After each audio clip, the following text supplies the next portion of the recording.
So here is the challenge we have to face if we choose to look Vincent in the eye. I have chosen to do so because I've written a book about him. Why did I do so? I think it's important, relevant to tell you why. I myself am a painter who also writes about other painters and painting.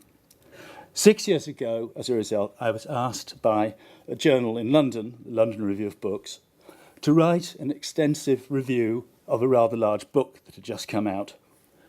It was, I think, the longest book I've ever read, 1 million words, the 6-volume edition of the complete correspondence of Vincent. And the reading of that, which took several months, was an extraordinary emotional experience.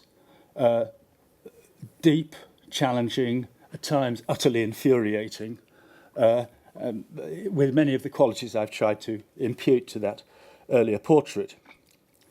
Then, I wrote a 4,000-word essay about it, and 3 years afterwards, a publisher wrote saying, "Is there any painter you'd like to write a short life of?" In the interval, a friend of mine had died. This man was a musician who'd been rather unsuccessful in life. He was a man of great intelligence and originality, of high potential achievement, never had much success. And I'd known him for many decades.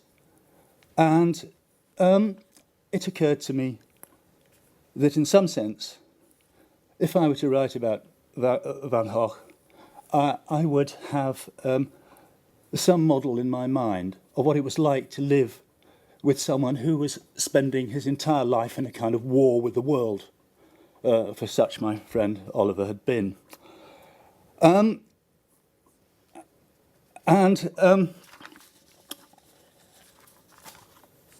So I thought I could combine this with my reading of the correspondence.